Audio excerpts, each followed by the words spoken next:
So ladies and gentleman, boys and girls, सगळ्यांचं खूप खूप स्वागत आहे पुढारी न्यूज आणि कलाकार या शो मध्ये. कलाकार या शो मध्ये खऱ्या अर्थानं या शोचं म्युझिक ज्या गाण्यावर नेहमी बनलंय ते गाणं ज्यांच्यावर ऍक्च्युअल पिक्चरायझेशन झालंय, वाऱ्यावरती गंध पसरला, ती व्यक्ती आज आपल्यासोबत आहे. म्हणजे असं ते कनेक्शन आहे.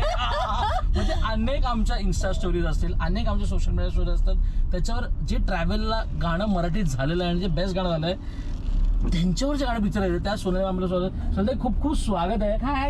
Thank you very much. पुढारी न्यूजवर मला खूप छान वाटलंय की तुमच्या शोचं जे गाणं आहे ते माझं गाणं आहे. पण मॅम खऱ्या अर्थानं कल्ला आणि कार या शोचं नाव आहे. सो कलाकार इन द कार. तर सुरुवातीला गप्पा या ड्रायव्हिंग व्हीलच्या असतील, गाडीच्या असतील, तुमच्या आयुष्यातली पहिली गाडी, अनेक आठवणी असतीलच.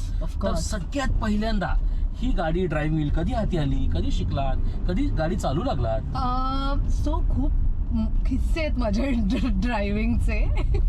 सो गाडी माझ्याकडे आली जेव्हा मी करिअरची सुरुवात केली तेव्हा ऑफकोर्स आपल्या सगळ्यांची जी राणी आहे तिने मी ट्रॅव्हल करायचे, जे म्हणजे ट्रेन. आणि मग नंतर असं व्हायला लागलं की ऑफकोर्स ट्रेनने जाणं कठीण व्हायला लागलं आणि परवडू शकते गाडी असं जेव्हा वाटायला लागलं तेव्हा मी माझी पहिली गाडी घेतली आणि तेही माझ्या आईने मला पुश केलं की घेऊया आता, चल तुझं so you will be safe. आणि मग मी घेतली ती मारुती 800. त्यावेळेस 800 सिल्वर कलरची होती आणि तिचं असंच नाव होतं, सिल्वर समथिंग असं नाव होतं तिचं. आणि मी तिचं नाव ठेवलेलं धन्नो. ओके. हा, तर धन्नो होती माझी आणि that was my first car. आणि तेव्हा कसं झालं होतं की मी डोंबिवलीमध्ये ना मिस डोंबिवली जिंकले होते. तर मिस डोंबिवली जिंकल्यानंतर त्याच्यामधलं वन ऑफ द प्राइसेस होतं की एका ड्रायव्हिंग स्कूलने आम्हाला वाउचर दिलेलं की तुम्हाला ड्रायव्हिंग शिकवण्यात येईल. हा, तर मी तिथे ते ड्रायव्हिंग जाऊन शिकलेले होते आणि लायसन्स पण आलेलं होतं. पण गाडी आल्यानंतर ना समहाऊ मला आय वॉज स्केअर्ड की बापरे नवीन गाडी मी कशी काय चालवायला घेऊ असं सगळं. सो मी ड्रायव्हर ठेवलेले होते आमचे मामा. तर ते मामा चालवायचे कायम, मडला रात्री बिता येतोय आम्ही सगळं असं चाललं होतं आणि मी हातच लावल्या नाही गाडीला चालवायला.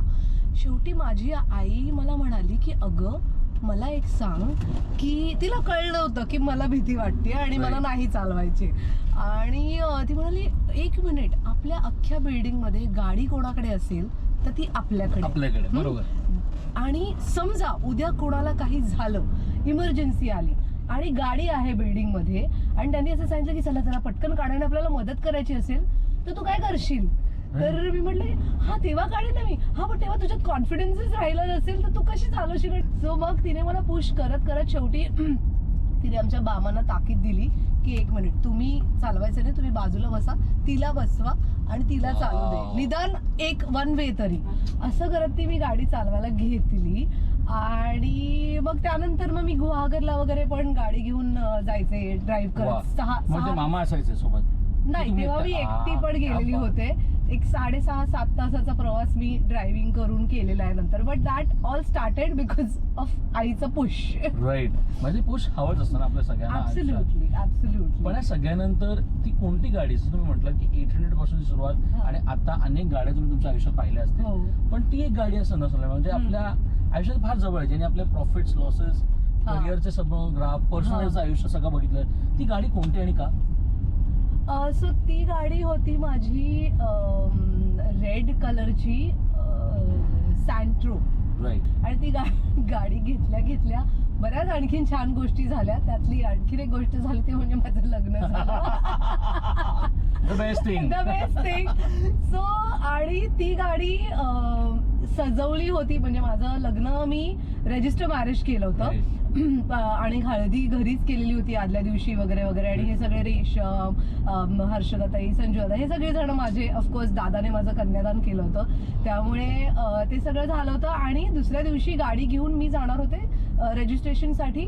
विजयच्याच घरी रजिस्ट्रेशनची लोक बोलवलेली होती आणि काही जवळचे नातेवाईक, मित्र, परिवार असे होते. तर मी निघणार होते घरातनं सकाळी. रात्री हळदीचा कार्यक्रम वगैरे झालेला होता आणि खाली मी आले आणि मी बघितलं तर दादाने ती गाडी अख्खी सजवलेली फुलांनी. आणि it was such a surprise for me. अशी सगळी फुलं आणि त्याने स्वतःने केलेलं होतं ते. So for me that moment was like wow, you know, because मी एक्सपेक्टच केलं नव्हतं की आपलं लग्न काही मोठं होत नाहीये, रजिस्टर मॅरेज आहे, नॉर्मल आहे, आणि रात्री सगळे आले ते लोक गेलेत. मी मनातही विचार माझ्या आला नाही की तो येऊन सकाळी गाडी सजवेल बिजवेल. So that was very special for me. त्या गाडीमधनं मी माझ्या लग्नासाठी गेले. त्याच कलाकारमध्ये मी संजय दादाचा इंटरव्ह्यू केलेला. तर संजय दादाच्या आयुष्यात मित्रांचं काय महत्व आहे हे मला त्यांच्या पूर्ण इंटरव्ह्यू मधून कळलं. आणि आज तुम्ही सांगताना पण दादांचा उल्लेख केला, हर्षदांचा उल्लेख केला. म्हणजे कुठे ना कुठे तुमच्या परिवारासोबत हा तुमचा कडक परिवार आहे हे मला कळून आलोय. 100%. व्हॉट डज इट मीन? मी हे नाही विचारणार तुम्ही कधी भेटलात, कधी मैत्री झाली वगैरे वगैरे, पण ह्यांचं आयुष्यात असण्याचं महत्व आहे तरी कसं? मी असं म्हणेन की मी खरंच खूप नशीबवान आहे की मला इंडस्ट्रीमध्ये आल्या आल्या अशी एक सेकंड फॅमिली मिळाली.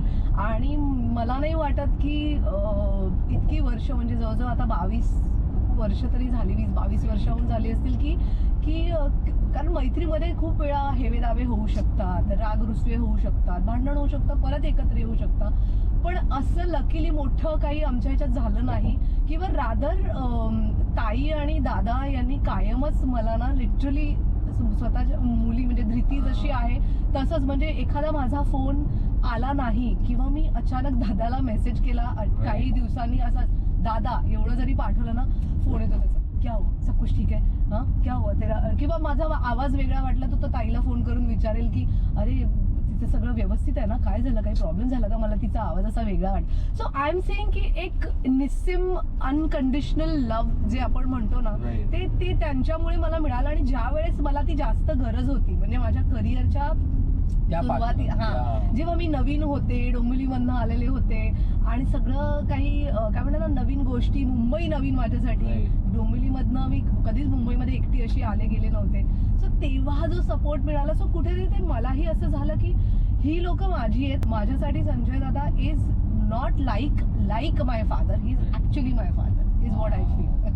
पण ना या आता तो आपण बोलता आपण रिसेंट गोष्टीविषयी बोलू. जी मालिका ही सुपरहिट लॉन्च होऊन सोन्याचं नाणं आहे ते पण त्यांनाच मिळालं मालिकेचे. काय म्हणजे मी मला ओपन केलं आणि मी काय करू, मला मिळालं, ओके दॅट्स कूल. पण ते किती नशिबान मुवमेंट होतं. आणि खऱ्या अर्थानं प्रत्येकाला अशी मालिका भेटणं, आणि मालिका क्षेत्राने कधीच तुम्हाला नाराज नाही केलं. You have all the right roles तुम्हाला मिळालेत, ऑल द राईट कॅरेक्टर्स तुम्हाला मिळालेत. आणि आफ्टर ऑलमोस्ट दिस इयर्स, आपल्या एवढ्या वर्षानंतर ही लोक या कॅटेगरीत पाहतात, लोक अशा रीतीने पाहतात. How happy are you seeing television industry growing and all those stuff? मला असं वाटतं की इतकी वर्ष, म्हणजे जसं तू म्हणाला, जवळजवळ 10 वर्षांनी मी परत डेली सोप मध्ये घुसले. मध्ये एखाद दुसरं काही कॅमिओ साठी केलं असेल, पण ऍज अ डेली सोप रोज शूटिंगला जातोय, हे जे मी पूर्वी करत होते ते मी आता करायला लागले. आणि मध्यंतरीच्या काळात तो ब्रेक घेतला होता. पण मला ते आवडतं यार, म्हणजे. आणि चेंज म्हणालास तर खूप प्रोफेशनलिझम आलेलं आहे, खूप कॉर्पोरेटायझेशन झालेलं आहे, आणि त्याची कंप्लेन नाहीये. आय थिंक ते पाहिजे, म्हणजे त्याने एक शिस्त येते. सुरू व्हायच्या वेळेस माझी खरंच ऍक्च्युली खूप धाकधूक झालेली होती की बापरे, आता एवढ्या वर्षांनी आपल्याला जमणार आहे का की रोज शूटिंगला जायचं. कारण इट इज कन्सिस्टन्सी आणि इट इज खरंच खूप हार्डवर्क. कारण मेंटली तुम्ही तेवढे स्ट्रॉंग असणं गरजेचं असतं. आमच्या वेळेस सिरियल अशा 3-3, 4-4 वर्ष चालायच्या नाहीत. सिरियल हिट होत्या, आजही लोकांना त्या आठवतात, आवडतात. पण त्याचं एक वर्ष, 1.5 वर्ष, किंवा अगदीच दामिनी किंवा हातावर मोजण्या इतक्या होत्या ज्या चालल्या बऱ्याच, सुरू व्हायच्या आधी की आपण बरोबर करतोय ना, चालेल ना, होईल ना आपल्याकडनं, रोज सकाळी जाऊन रात्री यायचंय आणि असं. पण आय एम हॅपी की मला जे प्रोडक्शन हाऊस मिळालं, ॲटलीस्ट सुरुवात जी झाली ती कोठारे विजनमध्ये, जे खरंच खूप सुंदर माणसं आहेत सगळी, प्रोडक्शनची पण सगळी, की तुम्ही कुठल्याही प्रकारची चिकचिक किचकिच नाही. आणि ह्या सगळ्या गोष्टी तिथे प्रेमाने सगळ्या गोष्टी शूटिंग होतात. आणि म्हणून मला असं झालं की नाही यार, हे आता छान वाटतंय, हे सुखकर वाटतंय.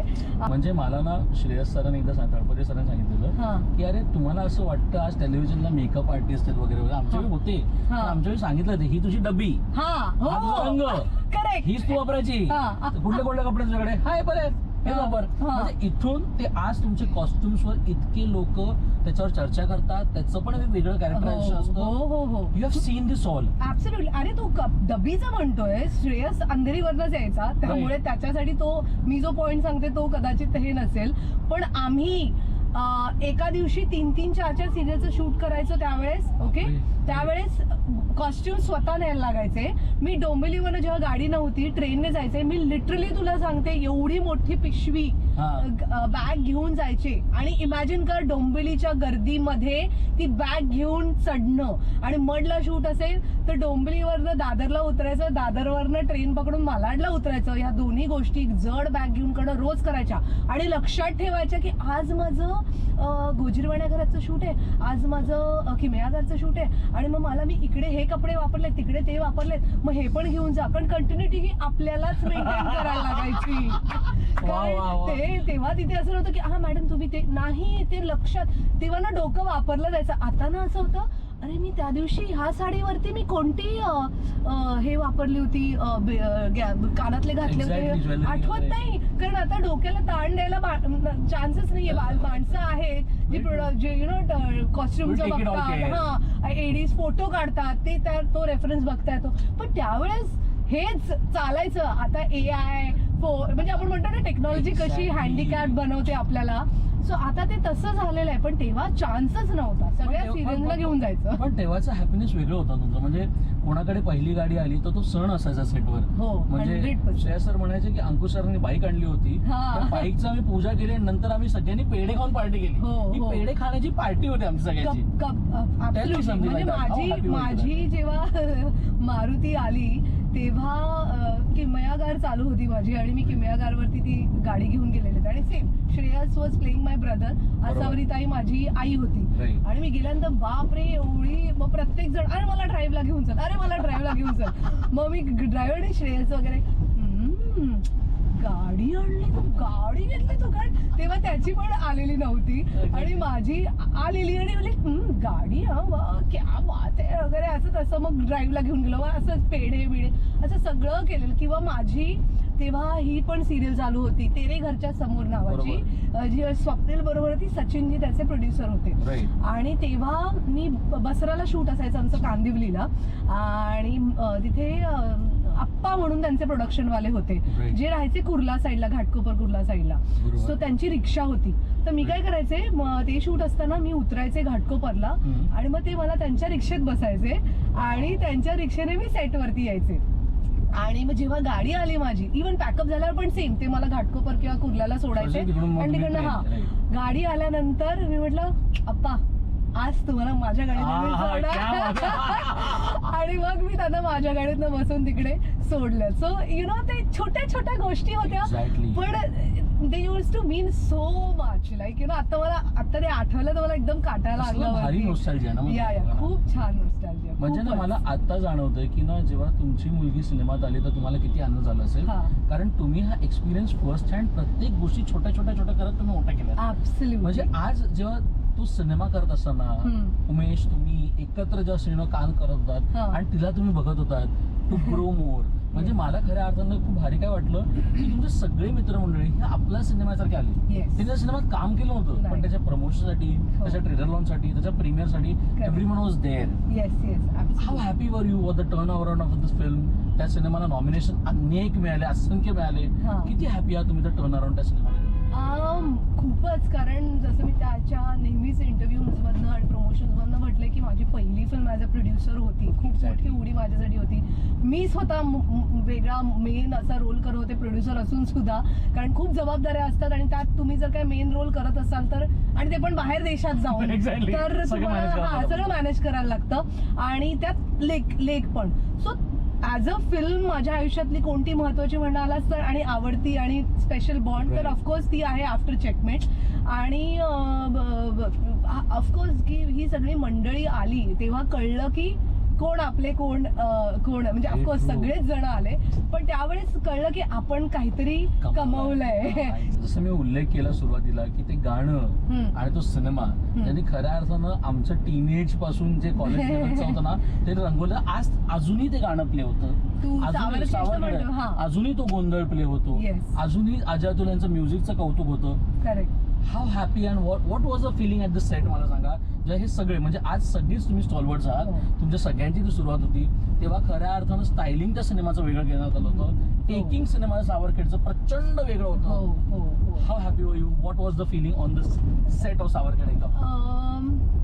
जसं तू म्हणालास की खूप काय म्हणतात एनर्जी तर इतकी कमाल होती, कारण सगळीच माणसं जी होती म्हणजे राजीव पाटील दिग्दर्शक होते, आय रिअली मिस हिम, आणि दादाने सिनेमॅटोग्राफी केलेली होती त्या फिल्मची, आणि आम्ही सगळी मंडळी जी ऑलरेडी बेधुंद मध्ये होतो आणि एक बॉन्ड होता, आणि राजीव तेव्हा दादाला असिस्ट करायचा बेधुंदच्या सेटवर. सो नाशिकमध्ये आम्ही त्या पूर्ण फिल्मचं शूट नाशिकमध्ये केलेलं होतं, आणि वेगळाच एक बॉन्ड होता रे, आणि वेडेपणा होता. म्हणजे तिथे लेट नाईट्स होत आहेत, रात्री उशिरा पॅकअप होऊन तासा 2 तासाने परत सेटवर येतं, मग त्याच्यामध्ये कोणी किरकिर नाही. रात्री 2-3ला पॅकअप झाल्यानंतर सुद्धा जाऊन सगळे मटण आणि चिकन, आणि that was like one beautiful memory. Sadashiv Amrapurkar आणि विक्रम ओकले सरांबरोबर माझे सीन्स होते, आणि I was like oh my God बापरे काय करणार आहे मी, असं सगळं होतं. ही मंडळी होती, आमच्यासारखी मंडळी होती, तर it was like a great package you know. मला आठवते शेवटी तो जो ह्याच्यातले सीन आहेत शेतातले, की याच्यामध्ये आम्ही ते गुंड वगैरे येतात, रात्र शूट चालू, उपेंद्र लिमये वगैरे, इतकी थंडी होती बापरे. आणि मग तिथेच आजूबाजूची जी घरं असायची त्यांच्यामध्ये जाऊन आम्ही बसायचो, आणि मग ते लोकांनी ना ते पेरू आणि ह्याचे नवीन काढलेली असायची, पीक आलेलं असायचं, आणि मग मला ताजे ते खायला मिळायचे. बापरे बापरे खूप धमाल केली यार. तर दॅट वॉज लाईक दॅट. किंवा चेकमेट, बेधुंद मनाच्या लहरी, हे असे प्रोजेक्ट आहेत ना आमच्यासाठी की ज्याच्यामध्ये आमची नाती घडली, नाती फुलली, आणि आमच्या करिअरमध्ये कामाच्या हिशोबाने सुद्धा जर काय म्हणायला गेलं तर जी एन्जॉय करतो आपण एखादी कॅरेक्टर किंवा एखादी कलाकृती ती होती असं मी म्हणेन. पण ना तुम्ही अनेक सिनेमातून कामं केली, अनेक मालिकेतून कामं केली, पण एक गोष्ट तुम्ही कधी विसरला नाही, तो तुमची फिटनेस. आणि तुम्ही त्याला प्रमोट पण त्या अर्थी करता. मोर दॅन फिटनेस तुम्ही प्रमोट तुमच्या मेंटल हेल्थला पण करत असता. आणि हे मला तुमच्या सोशल मीडियावर दिसून येतं की प्रत्येकाने फिटर असावंच, पण मेंटली किती फिट आहात हे जास्त महत्वाचं असं तुमचं म्हणणं आहे. तेच तुमचं म्हणणं असतं का की फिटनेसकडे आपण असं बघावं की हे आपलं शरीर आहे, ह्याला आपणच खरं जपलं पाहिजे, आणि तसंच आपण त्याला पाहिलं पाहिजे असं तुमच्या आयुष्यात आहे का? 100%. म्हणजे जेव्हा मी तरुण होते तेव्हा एवढं क्रेज नव्हतं फिटनेसचं. म्हणजे आजकाल एवढे वेगवेगळे प्रकार काय म्हणतात त्याला फिटनेसचे आलेले. तेव्हा फार एरोबिक्स असायचं, नाही तर जिम करायचं, बरोबर, जे दोन्ही मी केलं होतं, एरोबिक्सही केलं होतं, पण I was not really so much जितकी मी आत्ता आहे तेवढी मी तेव्हा फिटनेसमध्ये नव्हते.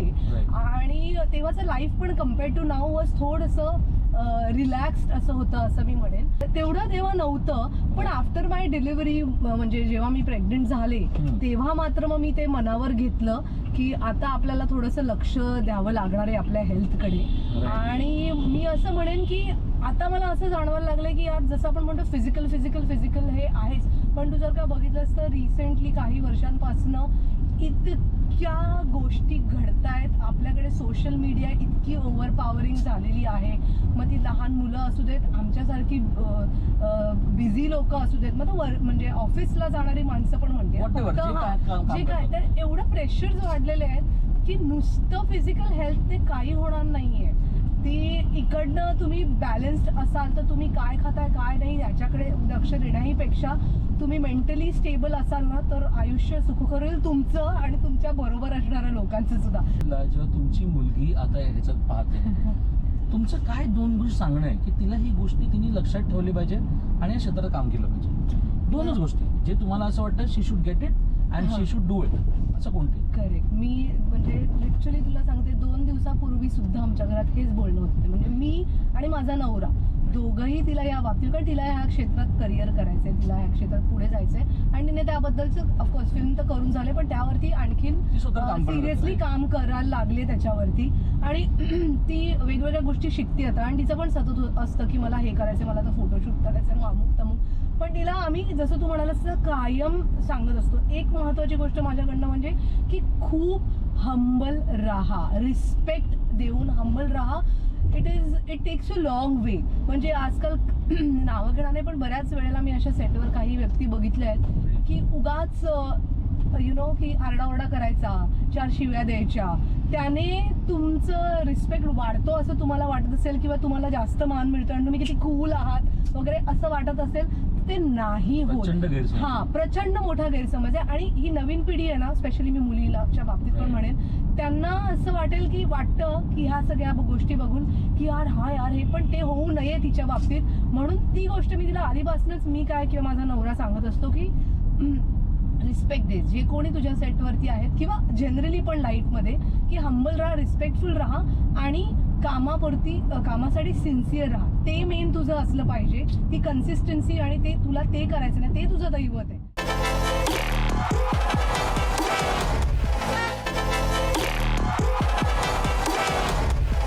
सो कलाकार म्हटलं तर आपण कोणाकोणाला इन्स्पायर करतो, कोणाकडून इन्स्पायर होत असतो. बरोबर. जर मी तुम्हाला एक संधी दिली की तुम्हाला या सीटवर कोणातरी बसवायचं आहे आणि निखळ गप्पा मारत ड्रायव्हर जायचं आहे, त्या व्यक्तीला तुम्ही भेटला असाल नसाल मला माहिती नाही, ती व्यक्ती तुमच्याच आयुष्यातली पण असू शकते. बरोबर. ती व्यक्ती अशी व्यक्ती ज्याच्यासोबत तुला निखळ गप्पा मारायचं आणि फक्त ड्रायव्हर जायचं, ती कोण असेल आणि का?